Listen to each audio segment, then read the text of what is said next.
Hey, everybody, welcome back to the Bigfoot Truth Files, where we wrap up our post show discussion over there from Squatch DTV. And tonight, we looked at three different encounters that have occurred this year one from July, one from August, and one from just a few days ago.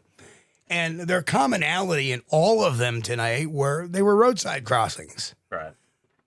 And they were two of them were in the daytime, and the last one was kind of in the just about evening. It was at 5:30. The one from Pennsylvania. I mean, what do you think, Chris? Well, I like them. I like them. They're all seem like credible encounters. You know, each time we're talking about these people are reporting seeing something crossing the road, and there's not some big story made up to go along with it. It was just kind of uneventful. Yeah, we're driving along, and these two large individuals went across the road. That's, Yeah. I really like the simplicity is what I like about it. Yep. And if you look at all these areas where the roadside crossings had occurred, Yeah.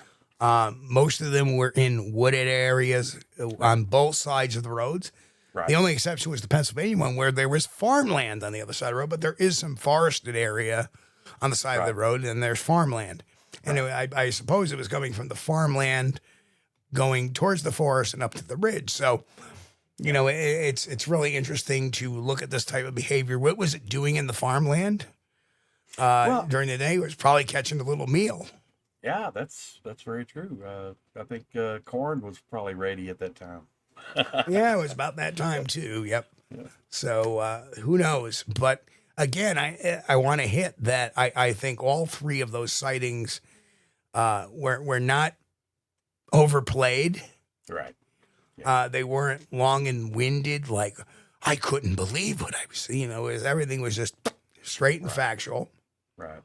Um, I think that's what that rings with me. The simplicity of the sightings rings true, and there's no way these people know what they saw.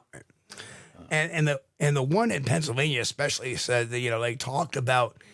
In two of them, we get height estimates. I think in the Florida one, they said the one was about 7 feet tall.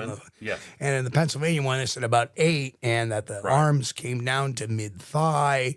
Right. And that, it was very broad-shouldered. And the fact that his visibility was clear and unobstructed, I think that all, that this was a very attentive witness going on. Yeah.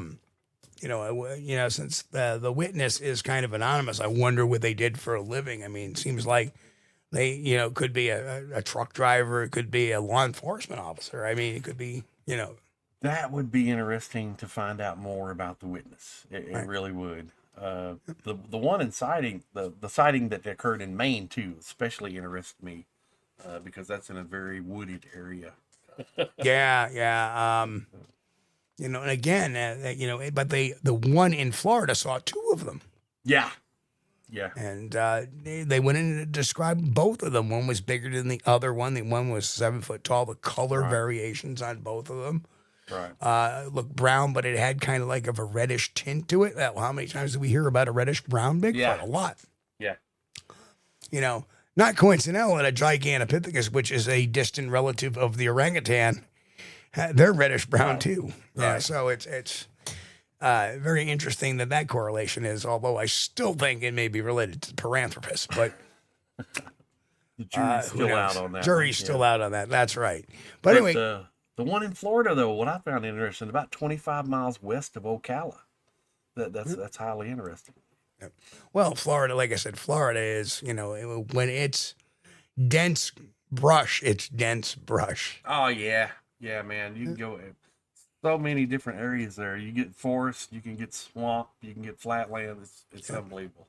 And that's the beautiful thing about the United States. It's one of the few areas of the world that has, one of the few countries that has all of the ecosystems that we have. We have tundra, we have mountainous regions, we have rainforest, which is the Florida Keys. So I think it's really cool. But anyway, Chris, if you got anything else, we'll get out of here. But, check the show out over there on the main channel over at Squatch TV. But that's what we got for you tonight. Yeah. Well, one of the things I did like about the Florida sightings too, Sure. is a lot of the primate rescue facilities where they They take care of these chimpanzees that were previously used for medical Sure. research. They bring them into retirement communities that are located in those areas in Florida, and that's kind of interesting. So it's very, very, very comfortable weather year round for primates. Yes, absolutely. Good point. Real good point. Okay, folks, we'll see you all next time right here on the Bigfoot Truth Files. See you later.